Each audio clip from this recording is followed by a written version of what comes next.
Pero cuando llegó la noningentésima cuadragésima sexta noche, ella dijo, y se colgaron junto a la piel del piojo 40 pieles de hijos de Adán. Entonces pasó un joven que era tan hermoso como la estrella canopea cuando brilla sobre el mar, y preguntó a la gente, ¿a qué obedece esta aglomeración delante del palacio? Y le contestaron, el que sepa de quién es esta piel se casará con la hija del rey. Y el joven se acercó al visir, al portalfanje y al jeique de los escribas, que estaban sentados bajo la piel, y les dijo, yo os diré qué piel es esa. Y le contestaron, está bien. Él les dijo, es la piel de un piojo crecido en aceite. Y ellos le dijeron, es verdad, entra, oh bravo, y haz el contrato de matrimonio en el aposento del rey. Y entró él a presencia del rey, y le dijo, es la piel de un piojo crecido en aceite. Y el rey dijo, es verdad, extiéndase el contrato de matrimonio de este bravo con mi hija Dalal. Y se extendió el contrato en aquella hora y en aquel instante, y se celebraron las bodas. Y el joven canopeano penetró en la cámara nupcial y gozó a la virgen Dalal. Y Dalal quedó muy contenta en los brazos del joven, que era hermoso como la estrella canopea cuando brilla sobre el mar. Y estuvieron juntos en palacio 40 días, al cabo de los cuales entró el joven en el aposento del rey y le dijo, soy hijo de un rey y sultán, y quisiera llevarme a mi esposa y partir para el reino de mi padre y quedarme en nuestro palacio. Y tras de insistir por retenerle todavía algún tiempo, el rey acabó por decirle, está bien, y añadió, mañana, hijo mío, te daremos regalos, esclavos y eunucos. Y el joven contestó, ¿para qué? Tenemos muchos, y no quiero nada más que a mi esposa Dalal. Y el rey le dijo, está bien, llévatela pues, y márchate. Pero también te ruego que también te lleves con ella a su madre, para que sepa su madre dónde vive su hija, y vaya a verla de cuando en cuando. El joven contestó, ¿para qué vamos a fatigar inútilmente a su madre una mujer de edad? Yo me comprometo a traer aquí a mi esposa cada mes para que la veáis todos. Y el rey dijo, Tayeb, y el joven se llevó a su esposa Dalal y partió con ella para su país. Pero aquel joven tan hermoso no era otra cosa que un gul entre los guls, y de la especie más peligrosa, y llevó a Dalal a su casa, que estaba situada en soledad, en la cima de una montaña. Luego fue a batir el campo, a salir a los caminos, a hacer abortar a las mujeres encinta, a producir miedo a las viejas, a aterrar a los niños, a aullar con el viento, a ladrar a las puertas, a chillar en la noche, a frecuentar las ruinas antiguas, a sembrar maleficios, a gesticular en las tinieblas, a visitar las tumbas, a husmear muertos y a cometer 1000 atentados y a provocar 1000 calamidades. Tras de lo cual volvió a tomar su apariencia de joven y puso en manos de su esposa Dalal una cabeza de hijo de Adán, diciéndole, toma esta cabeza, Dalal, cuécela al horno y pártela en pedazos para que nos la comamos juntos. Y ella le contestó, pero si es la cabeza de un hombre, yo no las como más que de carnero. Él dijo, está bien, y fue a buscar para ella un carnero, y ella lo mandó guisar y se lo comió, y continuaron viviendo completamente solos en aquella soledad, entregada sin defensa Dalal a aquel ogro joven, y el ogro entregándose a sus fechorías para volver luego a ella con señales de matanza, de violación, de carnicería y de asesinato. Y al cabo de 8 días de aquella vida el joven Gul salió y se transformó, tomando la apariencia y la cara de la madre de su esposa, y se puso vestidos de mujer, y fue a llamar a la puerta. Y Dalal miró por la ventana y preguntó, ¿quién llama a la puerta? Y el Gul contestó con la voz de la madre y dijo, soy yo, abre, hija mía. Y ella bajó de prisa y abrió la puerta, y en 8 días se había puesto delgada, pálida y desmejorada.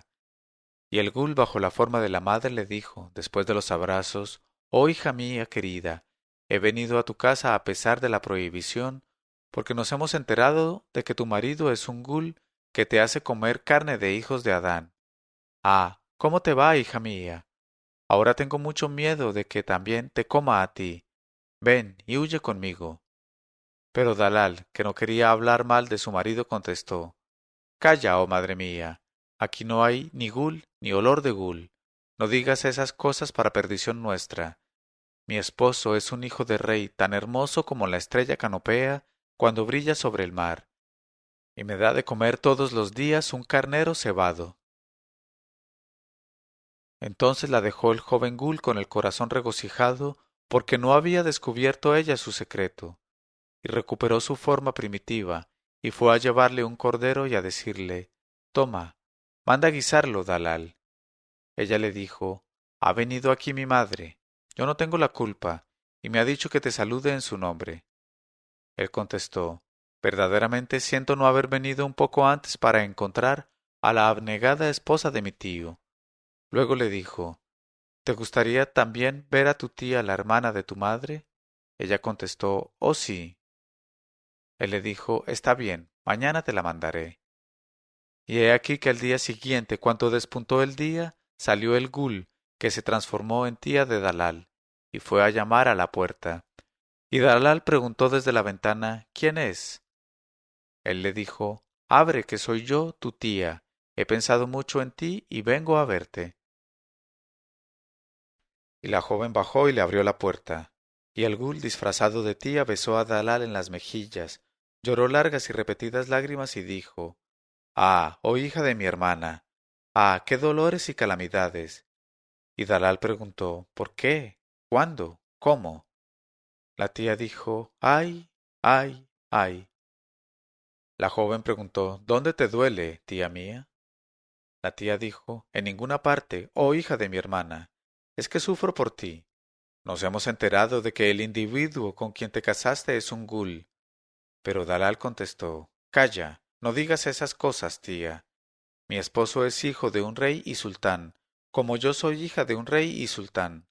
Sus tesoros son mayores que los tesoros de mi padre, y por lo que respecta a su hermosura, es comparable a la estrella canopea cuando brilla sobre el mar.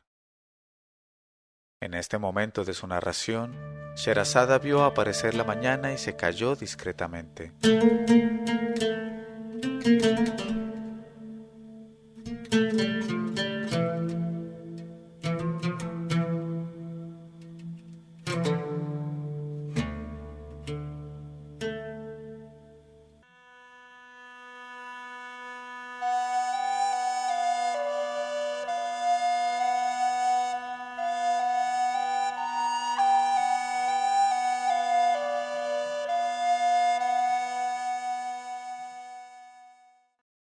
Pero cuando llegó la 97ª noche, ella dijo,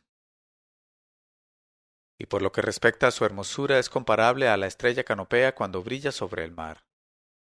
Luego le hizo almorzar una cabeza de carnero para demostrarle bien que en casa de su esposo se comía carnero y no hijo de Adán. Y el Gul se marchó después de almorzar contento y satisfecho, y no dejó de volver bajo su apariencia de joven con un carnero para Dalal y con una cabeza de hijo de Adán recién cortada para sí mismo. Y Dalal le dijo, Ha venido mi tía a visitarme y me encargó que te saludara. Él dijo, Loores a Alá, son muy amables tus parientes que no me olvidan. ¿Quieres mucho a tu otra tía, la hermana de tu padre? Ella dijo, Oh sí. Él dijo, Está bien, yo te la mandaré mañana, y después ya no volverás a ver a ninguno de tus parientes, porque tengo miedo a su lengua. Y al día siguiente se presentó a Dalal bajo la forma de la tía hermana de su padre, y tras de las alemas y besos de una y otra parte, la tía lloró abundantemente y sollozó y dijo, Qué desgracia y qué desolación ha caído sobre nuestra cabeza y sobre la tuya, oh hija de mi hermano. Nos hemos enterado de que el individuo con quien te casaste es un gul. Dime la verdad, hija mía, por los méritos de nuestro Mohamed, con él la plegaria y la paz. Entonces Dalal no pudo guardar por más tiempo el secreto que la ahogaba y dijo en voz baja, temblando, Calla, tía, calla, no vaya a ser que nos deje él más anchas que largas. Figúrate que me trae cabezas de adamitas, y como los rehusé, se las come él solo. Ah, tengo mucho miedo de que me coma el día menos pensado. En cuanto Dalal hubo pronunciado estas palabras, la tía tomó su verdadera forma, convirtiéndose en un gul de aspecto espantoso, que se puso a rechinar los dientes. Y a Dalal viendo aquello la poseyó el terror amarillo y el temblor, y le dijo él, sin enfadarse, ¿Tan pronto descubres mi secreto, Dalal? Y ella se arrojó a sus pies y le dijo, Me pongo bajo tu protección. Perdóname por esta vez. Él le dijo, ¿Me has perdonado tú delante de tu tía y me dejaste con honor? No, no puedo perdonarte. ¿Por dónde empezaré a comerte? Ella le contestó, Ya que es absolutamente preciso que me comas, será porque ese es mi destino. Pero hoy estoy sucia, y será malo para tu boca el sabor de mi carne. Más vale, pues, que por de pronto me conduzcas al hammam para que me lave en honor tuyo. Y cuando salga del baño estaré blanca y dulce, y el sabor de mi carne será delicioso para tu boca. Entonces podrás comerme empezando por donde quieras. Y el Gul contestó, Es verdad, oh Dalal. Y en aquella hora y en aquel instante le presentó una tina grande para baño y ropas de hammam. Luego fue a buscar a un Gul amigo suyo, a quien convirtió en pollino blanco, transformándose él mismo en arriero, y puso a Dalal en el pollino, y salió con ella en dirección al hammam del primer pueblo, llevando a la cabeza la tina de baño. Y al llegar al hammam dijo a la celadora, Aquí tienes para ti de regalo 3 dinares de oro, a fin de que hagas tomar un buen baño a esta señora que es hija de rey, y me la devolverás como te la he confiado. Y entregó a Dalal a la portera, y se quedó afuera ante la puerta del hammam. Y Dalal entró en la primera sala del hammam, que era la sala de espera, y se sentó en el banco de mármol, muy sola y muy triste, junto a su tina de oro y su envoltorio de vestiduras preciosas, mientras entraban en el baño todas las jóvenes, y se bañaban y se hacían dar masajes, y salían alegres jugueteando entre ellas. Y Dalal, lejos de estar contenta como las demás, lloraba en silencio en su rincón. Y las jóvenes fueron hacia ella y díjole cada cual, ¿Qué te ocurre, hermana mía? ¿Por qué lloras? Levántate ya, desnúdate y toma un baño con nosotras. Pero ella les contestó después de darles gracias. ¿Acaso el baño puede lavar las preocupaciones? ¿Acaso puede curar las penas sin remedio? Y añadió, Siempre es tiempo de bajar al baño. Entretanto, una vieja vendedora de altramuces y de alfónsigos tostados entró al hammam, llevando a la cabeza el cuenco de altramuces y alfónsigos tostados, y las jóvenes le compraron de aquello, quién una piastra, quién media piastra, quién 2 piastras, y al fin, por distraerse un poco comiendo alfónsigos y altramuces, la entristecida Dalal también llamó a la vieja vendedora y le dijo, Ven, oh tía mía, y dame solamente una piastra de altramuces. Y la vendedora se acercó y se sentó y llenó de altramuces la medida de cuerno de una piastra. Y Dalal, en vez de darle una piastra, le puso en las manos su collar de perlas, diciéndole, Tía mía, toma esto para tus hijos. Y como la vendedora se deshiciera en cumplimientos y besamanos, Dalal le dijo, ¿Querrías darme tu cuenco de altramuces y los vestidos rotos que llevas, y tomar de mí, en cambio, esta tina de oro para baño, mis alhajas, mis trajes, y este envoltorio de ropas preciosas? Y la vieja vendedora, sin poder creer en tanta generosidad, contestó, ¿Por qué, hija mía, te burlas de mí que soy pobre? Y Dalal le dijo, Mis palabras para contigo son sinceras, vieja madre mía. Entonces la vieja se quitó sus vestidos y se los dio, y Dalal se vistió con ellos enseguida, se puso el cuenco de altramuces a la cabeza, se envolvió con el velo azul hecho jirones, se ennegreció las manos con el barro del piso del hammam, y salió por la puerta en que estaba sentado su esposo el Gul, gritando con voz temblona, Altramuces asados que distraen, alfónsigos tostados que divierten, como hacen las vendedoras de profesión. Cuando estuvo ella lejos, el Gul, que no había reconocido, percibió el olor de la joven con su olfato de Gul y se dijo, ¿Cómo es posible que el olor de Dalal resida en esa vieja vendedora de altramuces? Por Alá, voy a ver a qué obedece. Y gritó, vendedora de altramuces! La de los alfónsigos! Pero como la vendedora no volvía la cabeza, se dijo él, Más vale que vaya a enterarme en el hammam. Y fue a preguntar a la celadora por qué tarda en salir la señora que te he confiado.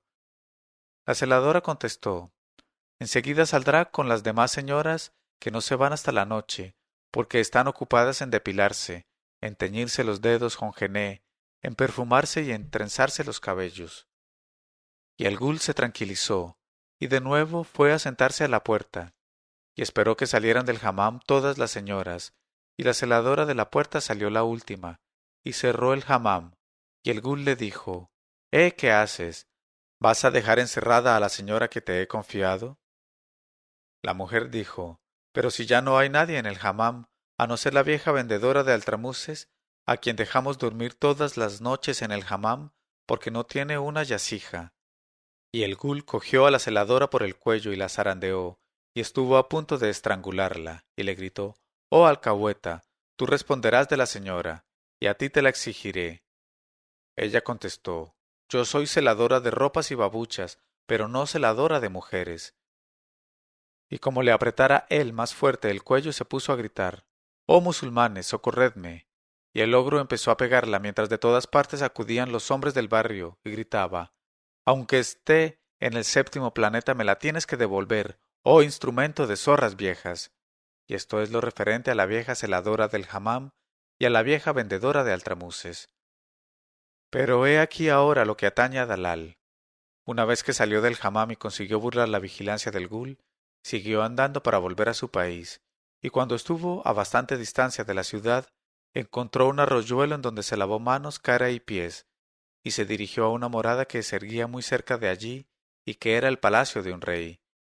Y se sentó junto al muro del palacio, y una esclava negra que había bajado para hacer un recado la vio y subió a decir a su señora, «Oh mi señora, si no fuera por el miedo y el terror que te tengo, te diría sin temor a mentir que abajo hay una mujer más bella que tú». La señora contestó, «Está bien, ve a decirle que suba». Y la negra bajó y dijo a la joven, «Ven a hablar con mi señora, que te llama». Pero Dalal contestó, «¿Acaso mi madre es una esclava negra, o mi padre un negro para que suba yo con las esclavas?» Y la negra fue a contar a su señora lo que le había dicho Dalal. Entonces la señora envió a una esclava blanca diciendo, «Ve tú a llamar a esa mujer que está abajo». Y la esclava blanca bajó y dijo a Dalal, «Ven arriba, oh señora, a hablar con mi ama». Pero Dalal le contestó, «No soy una esclava blanca, ni soy hija de esclavos, para subir con una esclava blanca». Y la esclava se fue a contar a su señora lo que Dalal le había dicho. Entonces la dama llamó a su hijo, el hijo del rey, y le dijo, «Baja entonces tú y tráete a la dama que está abajo». Y el joven príncipe, que por su hermosura era semejante a la estrella canopea cuando brilla sobre el mar, bajó en busca de la joven y le dijo, «Oh señora, ten la bondad de subir al harén de mi madre la reina». Y a aquella voz contestó Dalal, «Contigo subiré porque eres hijo de un rey y sultán, y como yo soy hija de un rey y sultán». Y subió las escaleras delante de él. Y he aquí que, no bien el joven príncipe vio a Dalal subir las escaleras tan hermosa, el amor por ella le invadió el corazón. En este momento de su narración, Sherazada vio aparecer la mañana y se calló discretamente.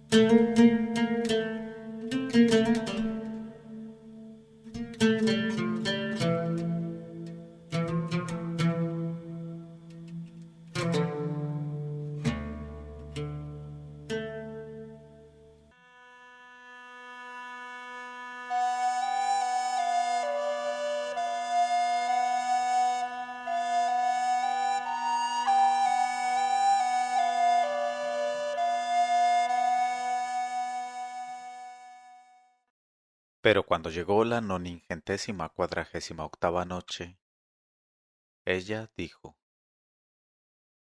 y he aquí que no bien el joven príncipe vio a Dalal subir las escaleras tan hermosa, el amor por ella le invadió el corazón, y por su parte el alma de Dalal se conmovió a la vista del joven príncipe, y a su vez la dama esposa del rey cuando vio a Dalal dijo para sí, eran exactas las palabras de la esclava, es más hermosa que yo, en efecto. Así es que, después de las alemas y cumplimientos, el hijo del rey dijo a su madre, quisiera casarme con ella, porque es evidente que se trata de una princesa con sangre de reyes. Y la madre le dijo, eso es cosa tuya, hijo mío, tú debes saber lo que haces. Y el joven príncipe llamado Al-Kadí Y en aquella hora y en aquel instante hizo extender el contrato de matrimonio y celebrar sus nupcias con Dalal, y entró en la cámara nupcial. ¿Pero qué fue del Gul mientras tanto? Helo aquí. El mismo día en que se celebraron las bodas, un hombre que conducía un carnero blanco muy grande fue a decir al rey padre del príncipe: Oh mi señor, soy feudatario y te traigo de regalo, con motivo de las bodas, este gordo carnero blanco que hemos cebado. Pero hay que tener atado este carnero a la puerta del harén, porque ha nacido y se ha criado entre mujeres. Y si le deja abajo, balará toda la noche y no dejará dormir a nadie. Y el rey dijo: Está bien, lo acepto.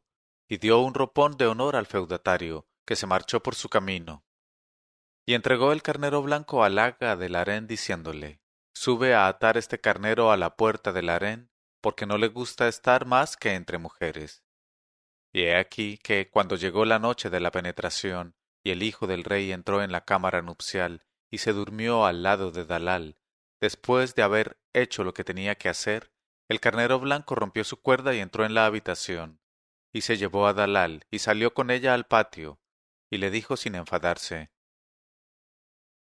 Dime, Dalal, ¿me has dejado aún algo de honor? Ella le dijo: Bajo tu protección, no me comas. Él le dijo: De esta vez no pasa. Entonces le dijo ella: Antes de comerme espera a que entre en el retrete del patio para hacer una necesidad. Y el Gul dijo: Está bien. Y la condujo al retrete y se quedó guardando la puerta en espera de que acabase. No bien Dalal estuvo dentro del retrete, elevó ambas manos y dijo: Oh Nuestra Señora Seinab, hija de nuestro profeta bendito, oh tú, que salvas de la desdicha, ven en mi socorro. Y al punto le envió la santa una de sus secuaces entre las hijas de los Gen, que hendió el muro, y dijo a Dalal: ¿Qué deseas, Dalal? Y Dalal contestó: Ahí fuera está el Gul, que va a comerme en cuanto salga. La aparecida dijo: Si te libro de él, ¿me dejarás besarte una vez? Dalal dijo: Sí. Entonces la genia de Set Seinab hendió el tabique del patio y cayó bruscamente sobre el Gul, y le aplicó un puntapié en los testículos, y cayó él muerto de repente. Entonces la genia volvió al retrete y cogió a Dalal de la mano, y le mostró al carnero blanco tendido en tierra sin vida. Luego le sacaron del patio y le echaron al foso. Y esto es en definitiva lo referente a él. Y la genia besó a Dalal una vez en la mejilla y le dijo: Ahora, Dalal, voy a pedirte un servicio. Dalal contestó: A tus órdenes, querida. La genia dijo: Deseo que vengas conmigo solamente por una hora al mar de Esmeralda. Dalal contestó: Está bien, pero ¿para qué? La genia contestó: Está enfermo mi hijo y ha dicho nuestro médico que no se curará más que bebiendo una escudilla en el mar de Esmeralda. Pero nadie puede llenar de agua una escudilla en el mar de Esmeralda, a no ser una hija de los hombres. Y aprovecho el haber venido a verte para pedirte ese servicio. Y Dalal contestó: Por encima de mi cabeza y de mis ojos, y con tal de estar aquí de regreso antes que se levante mi esposo. La genia dijo: Desde luego, y la hizo montarse en sus hombros y la llevó a orillas del mar de Esmeralda, y le dio una escudilla de oro. Y Dalal llenó la escudilla con aquella agua maravillosa. Pero al retirarla, una ola le mojó la mano, que inmediatamente se le puso verde como el trébol. Tras de lo cual la genia hizo subir de nuevo a Dalal en sus hombros y la dejó en la cámara nupcial junto al joven. Y esto es lo referente a la secuaz de Set Seinab, con ella la plegaria y la paz. Pero el mar de Esmeralda tiene un pesador que lo pesa cada mañana para ver si ha ido o no alguien a robar, y ese es responsable de ello. Y aquella mañana lo pesó y lo midió y lo encontró menguado en una escudilla exactamente. Y se preguntó: ¿Quién es el autor de este robo? Voy a correr en busca suya hasta que le descubra. Porque si tiene en la mano la señal del mar de Esmeralda, le conduciré a presencia de nuestro sultán, que sabrá lo que tiene que hacer con él. A continuación cogió brazaletes de vidrio y sortijas, y los colocó en una bandeja que se puso en la cabeza, y se dedicó a viajar por toda la tierra, gritando bajo las ventanas de los palacios de los reyes: brazaletes de vidrio, oh princesas, sortijas de esmeraldas, oh jóvenes. Y así recorrió países y países sin encontrar a la propietaria de la mano verde, hasta que llegó al pie de las ventanas del palacio en que se hallaba Dalal, y volvió a gritar: brazaletes de vidrio, oh princesas, sortijas de esmeralda, oh jóvenes. Y Dalal, que estaba a la ventana, vio los brazaletes y sortijas de la bandeja que le gustaron, y dijo al vendedor: oh vendedor, espera que baje a probármelos en la mano.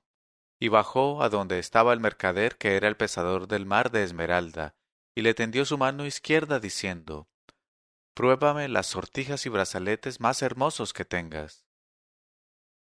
Pero el vendedor prorrumpió en exclamaciones diciendo: ¿no te da vergüenza, oh señora, tenderme la mano izquierda? Yo no pruebo en las manos izquierdas. Y Dalal, muy azorada por tener que mostrarle su mano derecha, que era verde como el trébol, le dijo: es que me duele la mano derecha. Él le dijo: ¿qué tiene que ver? No quiero más que verla con mis ojos y sabré la medida. Y Dalal le enseñó la mano.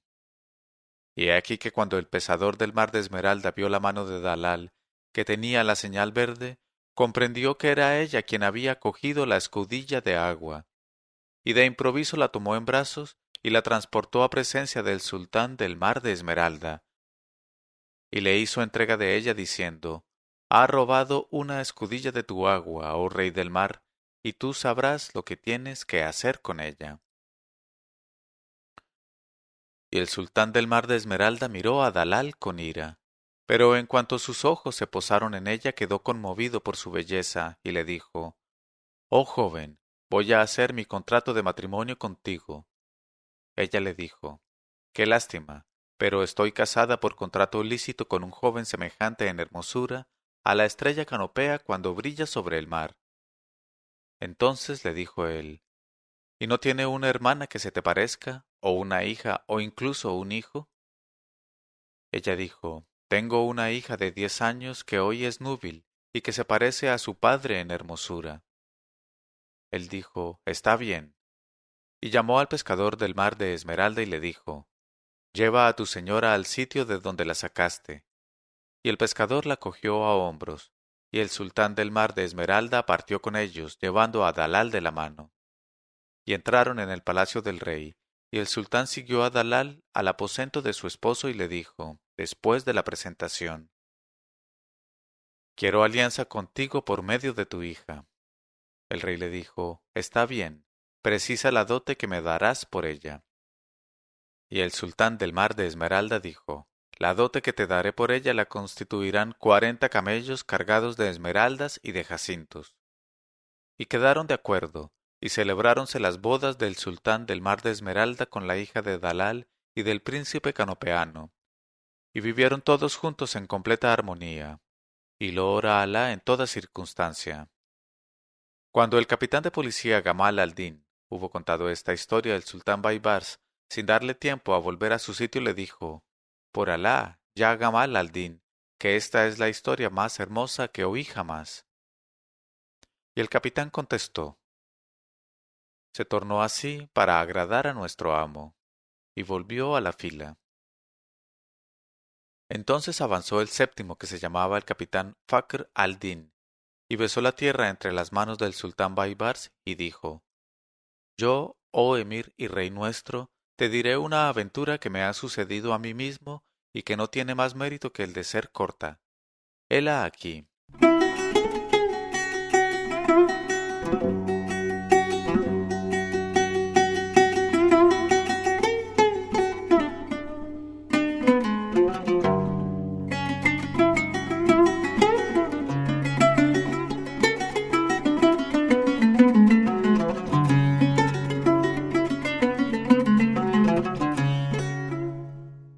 Historia contada por el séptimo capitán de policía.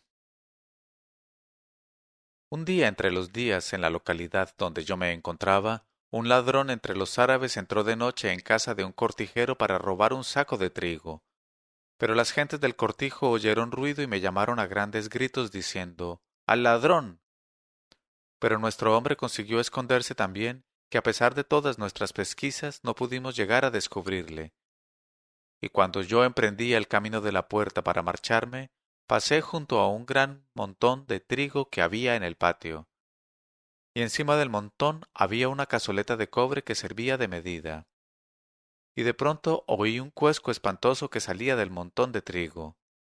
Y en el mismo momento vi la cazoleta de cobre volar por los aires a 5 metros de altura. Entonces, no obstante mi asombro, registré precipitadamente en el montón de trigo, y allí descubrí al árabe, que se había ocultado dentro con el trasero en pompa. Y cuando le prendí y le maniateé, le interrogué acerca del extraño ruido que me había revelado su presencia. Y me contestó, lo he hecho adrede, oh mi señor. Y le contesté, Alá te maldiga, y alejado sea el maligno. ¿Por qué ventosear así contra tu interés? Y me contestó, es verdad, Yazidi, he obrado contra mi interés, eso es cierto, pero precisamente lo hice en interés tuyo. Y le pregunté, ¿por qué, oh hijo de perro? ¿Y desde cuándo un cuesco, aunque sea de esa calidad, ha sido en interés de alguien en la tierra? Y contestó, no me injuries, oh capitán, solo he ventoseado para ahorrarte el trabajo de más largas pesquisas y la fatiga de recorrer inútilmente la ciudad y los campos en mi seguimiento. Te ruego, pues, que me devuelvas bien por bien, ya que eres hijo de gentes de bien. Entonces, oh mi señor, no pude resistir a semejante argumento, y le solté generosamente. Y esta es mi historia. Y al oír este relato del capitán Fakr al-Din, el sultán Baibars le dijo, «Wallah, tu indulgencia estaba justificada». Luego, como Fakr al-Din hubiera vuelto a su sitio, avanzó el octavo que se llamaba Nizam al-Din y dijo, «Lo que voy a contar yo no tiene nada que ver, de cerca ni de lejos, con lo que acabas de oír, oh nuestro amo el sultán». Y Baibars le preguntó, ¿se trata de una cosa vista o de una cosa oída? Y el otro dijo, no por Alá, oh mi señor, se trata de una cosa que solamente he oído. Hela aquí. Y dijo,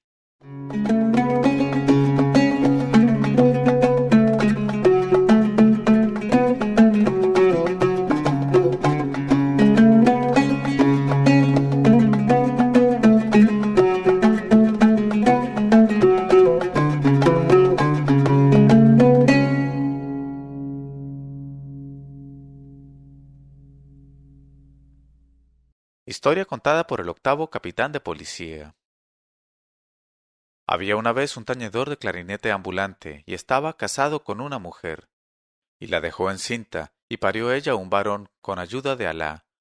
Pero el tañedor de clarinete no tenía en su casa ni una moneda de plata con que pagar a la comadrona o comprar algo a su esposa, la recién parida, y sin saber qué hacer, y hallándose en una situación embarazosa, se marchó desesperado, diciendo a su mujer, voy a ir al camino de Alá a mendigar 2 monedas de cobre a las personas piadosas, y daré a cuenta una a la comadrona y la segunda también a cuenta al pollero para comprarte un pollo con que te alimentes en este día de parto. Y salió de su casa, y cuando cruzaba un campo encontró una gallina subida en una piedra, y se acercó sigilosamente a la gallina y la cogió antes de que el animal tuviese tiempo de escaparse. Y debajo de ella descubrió un huevo recién puesto, y se lo guardó en el bolsillo, diciendo, la bendición ha llegado hoy. Precisamente esto es lo que me hace falta, y ya no tengo necesidad de ir a mendigar, porque voy a dar esta gallina a la hija del tío después de guisarla para ella, en este día en que ha salido del apuro. Y venderé el huevo por una moneda de cobre que daré a cuenta a la comadrona. Y fue al zoco de los huevos abrigando esta intención. Al pasar por el zoco de los orfebres y de los joyeros, se encontró con un judío conocido suyo que le preguntó, ¿qué llevas ahí? El hombre contestó, una gallina con su huevo. El judío le dijo, enséñamelo. Y el tañedor de clarinete enseñó al judío la gallina y el huevo. Y el judío le preguntó, ¿Quieres vender este huevo? El hombre contestó, sí. El judío le dijo, ¿en cuánto? El tañedor de clarinete contestó, habla tú el primero. El judío dijo, te lo compro por 10 dinares de oro, no vale más. Y dijo el pobre, creyendo que el judío se burlaba de él, te burlas de mí porque soy pobre, demasiado sabes que no es ese su precio. Y el judío creyó que le pedía más y le dijo, te ofrezco como último precio 15 dinares. El otro contestó, abra Alá. Entonces el judío dijo, aquí tienes 20 dinares de oro nuevo, ¿los tomas o los dejas? Entonces el tañedor de clarinete, al ver que la oferta era seria, entregó el huevo al judío a cambio de los 20 dinares de oro, y se apresuró a volver la espalda. Pero el judío echó a correr detrás de él y le preguntó, ¿tienes muchos huevos así en tu casa? El pobre hombre contestó, ya te traeré otro mañana, cuando haya puesto la gallina, y te lo daré en el mismo precio, pero a otro que tú no se lo vendería por menos de 30 dinares de oro. Y el judío le dijo, enséñame tu casa, y todos los días iré por el huevo para que no te molestes, y te daré los 20 dinares.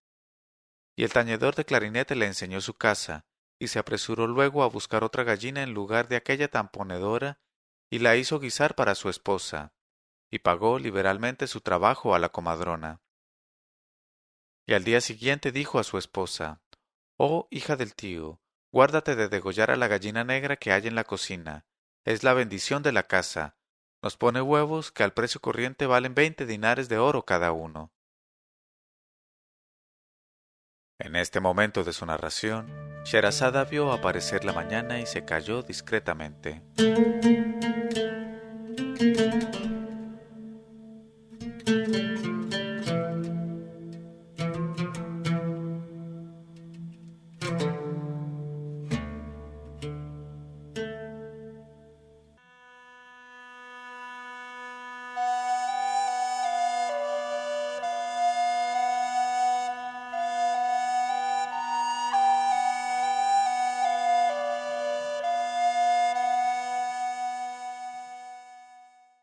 Y cuando llegó la 949ª noche, ella dijo, nos pone huevos que al precio corriente valen 20 dinares de oro cada uno, y quien los compra a ese precio es el mercader judío. Y efectivamente el judío se dedicó a ir todos los días por el huevo recién puesto, pagándole los 20 dinares de oro al contado. Y el tañedor de clarinete no tardó en vivir con mucha holgura y en abrir una hermosa tienda de mercader en el zoco. Y cuando tuvo edad para ir a la escuela, su hijo, que había nacido el día de la llegada de la gallina, el antiguo tañedor de clarinete hizo construir a expensas suyas una hermosa escuela, y reunió en ella a los niños pobres, para que aprendiesen a leer y escribir con su propio hijo. Y escogió para todos ellos un excelente maestro de escuela, que se sabía de memoria el Corán, y podía recitárselo, incluso empezando por la última palabra y terminando con la primera. Tras de lo cual resolvió ir en peregrinación a Ed-Jas, y dijo a su esposa, ten cuidado de que el judío no se burle de ti y no te coja la gallina. Luego partió con la caravana de la Meca. Algún tiempo después de la marcha del antiguo tañedor de clarinete, el judío dijo un día a la mujer, si te doy una maleta llena de oro, ¿me darás a cambio la gallina? Ella contestó, ¿cómo voy a hacerlo, hombre, si mi esposo antes de partir me ha recomendado que no te ceda más que los huevos? Él dijo, si se enfada, tú nada tienes que ver, yo asumo la responsabilidad, y puede exigirme cuentas, que estoy en una tienda en medio del zoco. Y le abrió la maleta y le mostró el oro que contenía. Y la mujer se regocijó al ver tanto oro junto, y entregó la gallina al judío. Y la cogió él y la degolló acto seguido, y dijo a la mujer, límpiala y guísala que yo vendré por ella.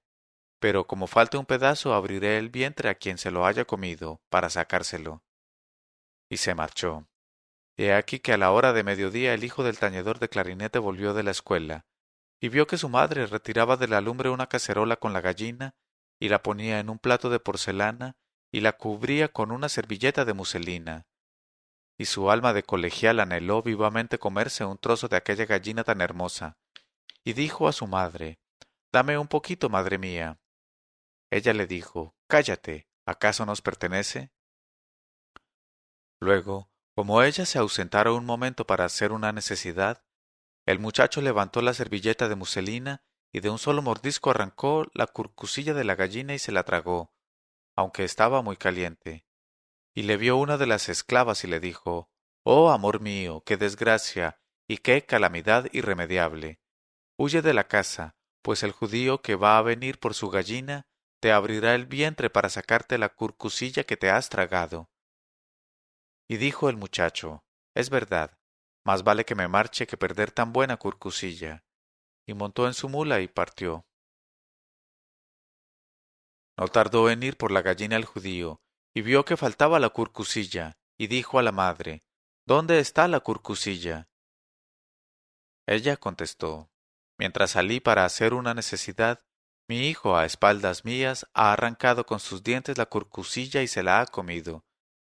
Y el judío exclamó, Malayas, yo te he dado mi dinero por esa curcusilla. ¿Dónde está el granuja de tu hijo que voy a abrirle el vientre y a sacársela?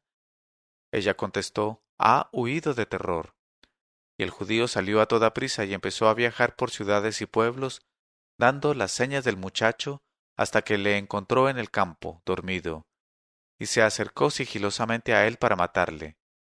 Pero el muchacho, que no dormía más que con un ojo, se despertó sobresaltado, y el judío le gritó, Ven aquí, oh hijo de la clarinetera, ¿quién te mandó comerte la curcusilla? Por ella he dejado una caja llena de oro, y he impuesto condiciones a tu madre, y ahora voy a llevar a cabo una de las condiciones, que es tu muerte. Y el muchacho le contestó sin inmutarse, Vete, oh judío, ¿no te da vergüenza hacer todo este viaje por una curcusilla de gallina? ¿Y no es una vergüenza mayor aún querer abrirme el vientre a causa de esa curcusilla? Pero el judío contestó, Yo sé lo que tengo que hacer, y sacó del cinto su cuchillo para abrir el vientre al muchacho. Pero el chico cogió al judío con una sola mano y le alzó en vilo, y le tiró contra el suelo moliéndole los huesos y dejándole más ancho que largo. Y el judío, maldito sea, murió al instante. Pero el muchacho debía experimentar pronto los efectos de aquella curcusilla de gallina en su persona. Efectivamente volvió sobre sus pasos para regresar a casa de su madre, pero se perdió en el camino y llegó a una ciudad en donde vio un palacio del rey, a la puerta del cual había colgadas 40 cabezas menos una, y preguntó a la gente, ¿por qué están colgadas ahí esas cabezas? Le contestaron, el rey tiene una hija muy fuerte en la lucha personal, quien entre y la venza se casará con ella, pero a quien no la venza se le cortará la cabeza. Entonces el muchacho entró sin vacilar al aposento del rey y le dijo, Quiero luchar con tu hija para medir mis fuerzas con las suyas. Y el rey le contestó, Oh, hijo mío, si quieres hacerme caso, vete. ¿Cuántos hombres más fuertes que tú han venido y han sido vencidos por mi hija? Da lástima matarte. A lo cual contestó el muchacho, Quiero que me venza, que me corten la cabeza y que la cuelguen a la puerta. Y dijo el rey, Está bien, escríbelo así y estampa tu sello en el papel.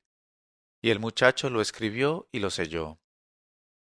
Inmediatamente extendieron una alfombra en el patio interior, y la joven y el muchacho llegaron al terreno, y se cogieron uno a otro por medio del cuerpo y juntaron sus axilas, y lucharon enlazados maravillosamente, y pronto la cogía el muchacho y la derribaba en tierra, como se erguía ella cual una serpiente, y le derribaba a su vez. Y continuó él derribándola y ella derribándola durante 2 horas de lucha, sin que ninguno de los dos pudiera hacer que el adversario tocase con los hombros en el suelo. Entonces se enfadó el rey al ver que su hija no se distinguía aquella vez, y dijo, Basta por hoy, pero mañana vendréis otra vez para luchar sobre el terreno. Luego el rey los separó y volvió a sus habitaciones, y llamó a los médicos de palacio y les dijo, Esta noche mientras duerme haréis aspirar bang narcótico al muchacho que ha luchado con mi hija. Y cuando haya surtido efecto el narcótico, examinaréis su cuerpo para ver si lleva consigo un talismán que le hace tan resistente. porque la verdad es que mi hija ha vencido a los más fuertes de todos los esforzados caballeros del mundo, y ha hecho morder el polvo a 40 menos 1 de entre ellos. ¿Cómo, pues, no ha podido dar en tierra con un jovenzuelo cual ese? Tiene, por tanto, que ocultar él algo, y eso es lo que hay que descubrir. Sin lo cual caerá en falta vuestra ciencia, y no tendré fe en vuestra asistencia, y os expulsaré de mi palacio y de mi ciudad.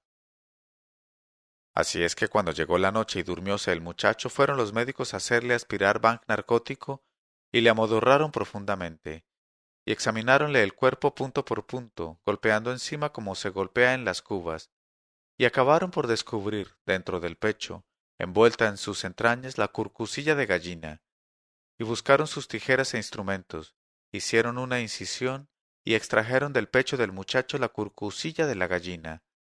Luego recosieron el pecho, lo rociaron con vinagre heroico y lo dejaron en el estado en que se hallaba. Por la mañana el chico despertó del sueño narcótico y notó que tenía cansado el pecho, y que en general no gozaba ya de la misma robustez que antes, porque se le habían ido las fuerzas con la curcusilla de la gallina, que estaba dotada de la virtud de hacer invencible al que la comiera. Y viéndose en ese estado de inferioridad, para en lo sucesivo, no quiso exponerse a intentar una empresa peligrosa, y huyó por miedo a que la joven luchadora le venciese y le matase. Y echando inmediatamente a correr no se detuvo hasta que perdió de vista el palacio y la ciudad, y se encontró a 3 hombres que disputaban entre sí, y les preguntó, ¿por qué disputáis? Le contestaron, por una cosa. Él les dijo, ¿una cosa? ¿Cuál? Le contestaron, tenemos esta alfombra que ves. A quien se ponga encima y la golpee con esta varita, pidiéndole que la lleve, aunque sea a la cumbre de la montaña Kaf, la alfombra le transporta en un abrir y cerrar de ojos, y por poseerla nos disponíamos a matarnos en este momento. El chico les dijo, en vez de mataros mutuamente por la posesión de esa alfombra volante, tomadme por árbitro y dictaminaré con justicia entre vosotros. Y contestaron ellos, sé nuestro árbitro en este caso. El muchacho les dijo, extended en tierra esa alfombra para que vea su longitud y su anchura. Y se puso en medio de la alfombra, y les dijo, voy a tirar una piedra con toda mi fuerza y echaréis a correr los 3 juntos, y el primero que la coja se llevará la alfombra volante. Ellos le dijeron, está bien. Entonces cogió el muchacho una piedra y la tiró, y los 3 echaron a correr detrás, y mientras corrían, el chico golpeó la alfombra con la varita diciéndole, transpórtame en línea recta en medio del patio del Palacio Real.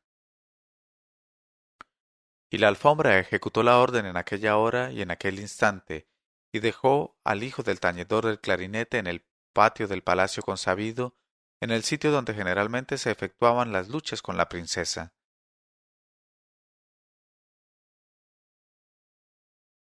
Y el mozuelo exclamó, aquí está el luchador, que venga su vencedora. Y en presencia de todos bajó la joven al centro del patio, y se puso en la alfombra frente al muchacho. Y al punto golpeó él la alfombra con su varita diciendo, vuela con nosotros hasta la cumbre de la montaña Kaf. Y la alfombra se elevó por los aires en medio del asombro general, y en menos tiempo del que se necesitaba para cerrar un ojo y abrirlo, los dejó en la cumbre de la montaña Kaf. Entonces el mozuelo dijo a la joven, ¿quién es el vencedor ahora? ¿La que me ha sacado del pecho la curcusilla de gallina, o el que se ha apoderado de la hija del rey en medio de su palacio? En este momento de su narración, Sherazada vio aparecer la mañana y se calló discretamente.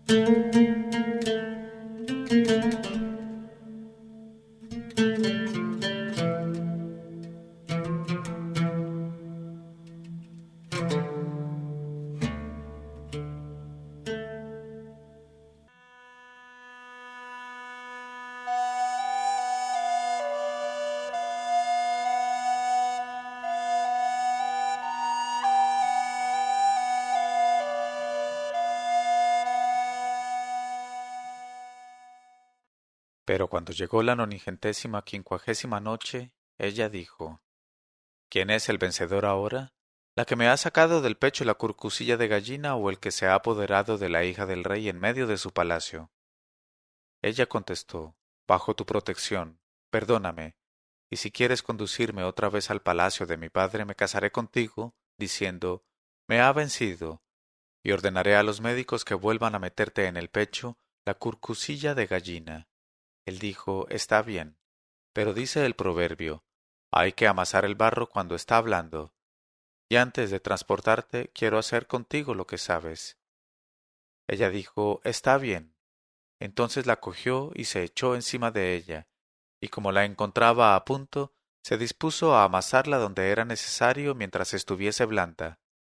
Pero de repente le asestó ella un puntapié que le hizo rodar fuera de la alfombra, y golpeó la alfombra con la varita diciendo, vuela, oh alfombra, y transpórtame al palacio de mi padre. Y la alfombra echó a volar con ella en el mismo instante y la llevó al palacio. Y el hijo del tañedor de clarinete ambulante quedó solo en la cumbre de la montaña, expuesto a morir de hambre y de sed, sin que dieran con sus huellas ni las hormigas. Y empezó a bajar la montaña, mordiéndose de rabia las manos.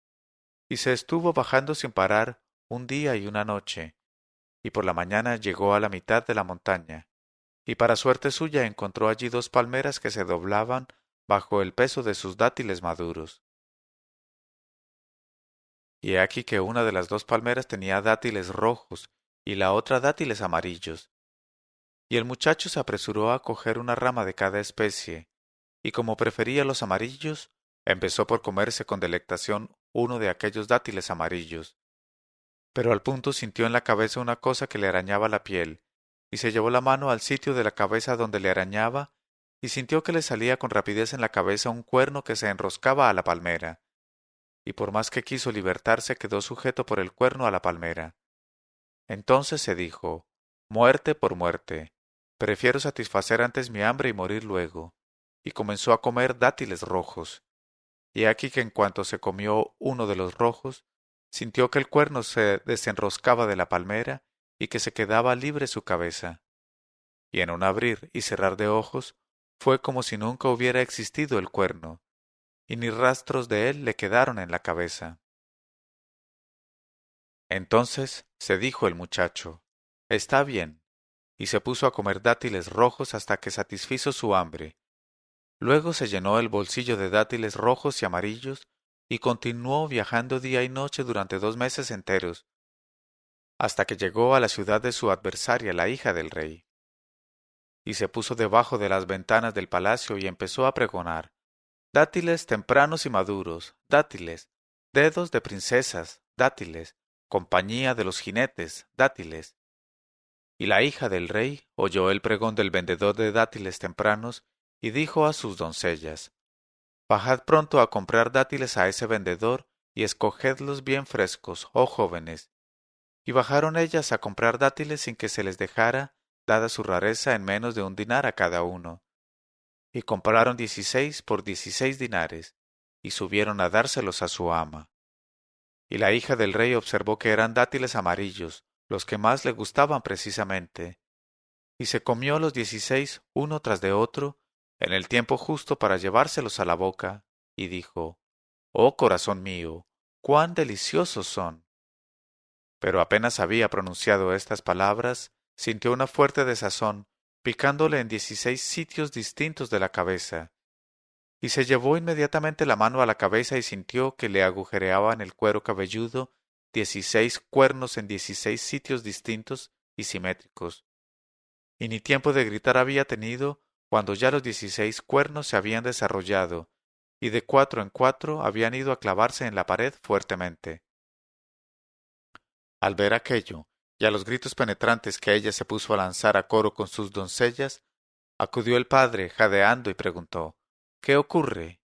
Y las doncellas le contestaron, oh amo nuestro, alzamos los ojos y hemos visto que de repente salían esos 16 cuernos en la cabeza de nuestra ama, e iban a clavarse de 4 en 4 en la pared como lo estás viendo. Entonces el padre congregó a los médicos más hábiles, los que habían extraído del pecho del mozuelo la curcusilla de gallina, y llevaron sierras para cerrar los cuernos, pero no podían cerrarse, y emplearon otros medios, pero sin obtener resultado y sin lograr curarla. Entonces el padre recurrió a procedimientos extremos, y mandó gritar por la ciudad a un pregonero: quien dé a la hija del sultán un remedio que la libre de los 16 cuernos, se casará con ella y será designado para la sucesión al trono. ¿Y qué sucedió? Pues que el hijo del tañedor de clarinete, que sólo esperaba aquel momento, entró al palacio y subió al aposento de la princesa diciendo: yo haré que le desaparezcan los cuernos. Y en cuanto estuvo en su presencia, cogió un dátil rojo, lo partió en pedazos y lo puso en la boca de la princesa, y en el mismo instante se separó de la pared un cuerno, y a ojos vistas se fue encogiendo y acabó por desaparecer enteramente de la cabeza de la joven. Al ver aquello, todos los presentes, con el rey a la cabeza, prorrumpieron en gritos de alegría y exclamaron: ¡Oh, qué gran médico! Y dijo él: mañana haré desaparecer el segundo cuerno. Entonces le retuvieron en el palacio, donde estuvo 16 días, haciendo desaparecer cada día un cuerno, hasta que la libró de los 16 cuernos. Así es que el rey, en el límite de la maravilla y de la gratitud, hizo extender al punto el contrato de matrimonio del mozalbete con la princesa, y se celebraron las bodas con regocijos e iluminaciones. Luego llegó la noche de la penetración. He aquí que en cuanto el mozuelo entró con su esposa en la cámara nupcial, le dijo: ¿y ahora quién de nosotros dos es el vencedor? ¿La que me quitó del pecho la curcusilla de gallina y me robó la alfombra mágica, o el que hizo crecer 16 cuernos en una cabeza y los hizo desaparecer en nada de tiempo? Y ella le dijo: pero eres tú, Efrid. Y él le contestó: sí, soy yo, el hijo del tañedor de clarinete. Ella le dijo: por Alá, me has vencido. Y ambos se acostaron juntos, y demostraron una fuerza igual y una potencia igual, y llegaron a ser rey y reina, y vivieron todos juntos en plena felicidad y en perfecta dicha. Y esta es mi historia. Cuando el sultán Baibars hubo oído esta historia del capitán Nizam al-Din, exclamó: Wallahi, no sé si decir que esta es la historia más hermosa que oí. Entonces avanzó el noveno capitán de policía, que se llamaba Yelal al-Din, y besó la tierra entre las manos del sultán Baibars y dijo: Inshallah, oh rey del tiempo, la historia que voy a contarte te gustará indudablemente. Y dijo: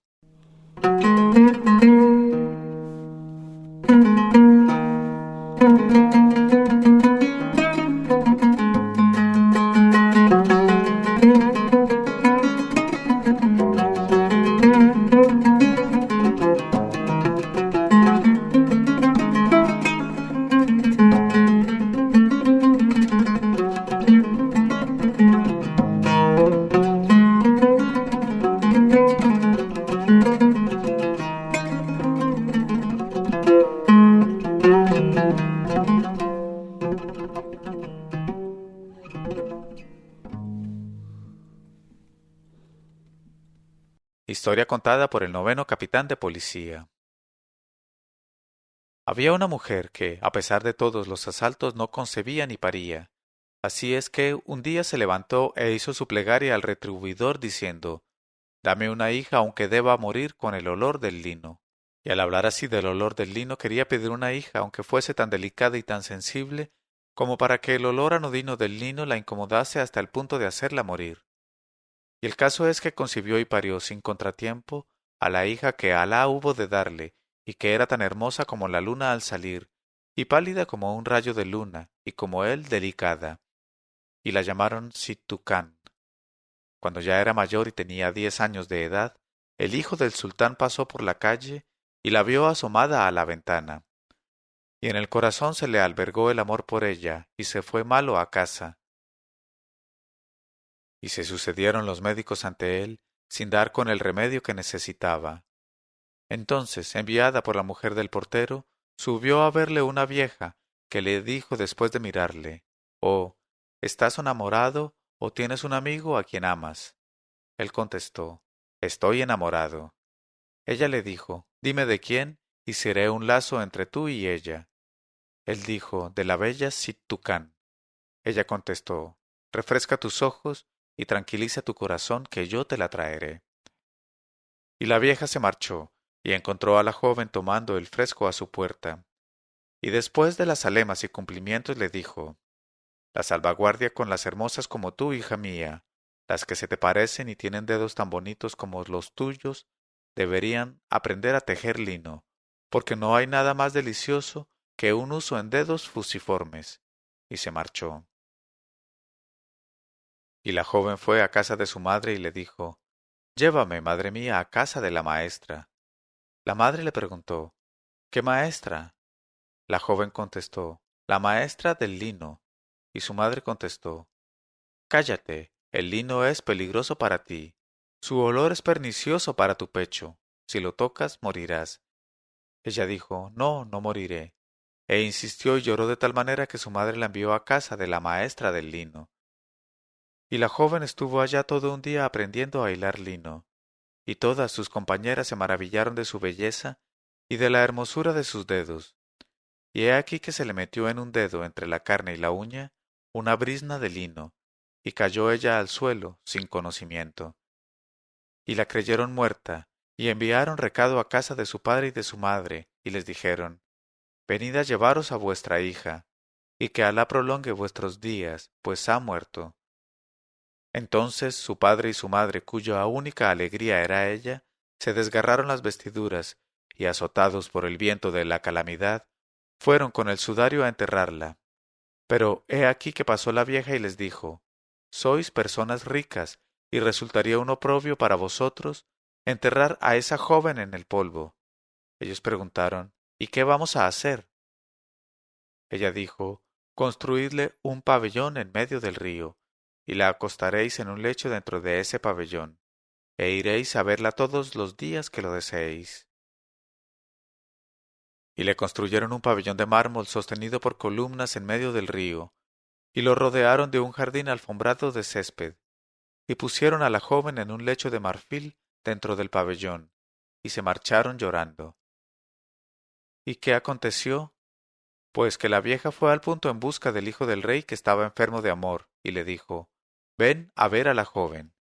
Te espera acostada en un pabellón en medio del río. Entonces se levantó el príncipe y dijo al visir su padre: Ven conmigo a dar un paseo. Y salieron ambos, precedidos de lejos por la vieja, que iba enseñando al príncipe el camino. Y llegaron al pabellón de mármol, y el príncipe dijo al visir: Espérame a la puerta, no tardaré. Luego entró en el pabellón y encontró a la joven muerta, y se sentó a llorarla, recitando versos alusivos a su belleza, y le cogió la mano para besársela, y vio aquellos dedos tan finos y tan bonitos, y mientras la admiraba, observó en uno la brizna de lino entre la uña y la carne, y le chocó la brizna de lino y la arrancó delicadamente, y al punto la joven salió de su desmayo. En este momento de su narración, Sherazada vio aparecer la mañana y se calló discretamente.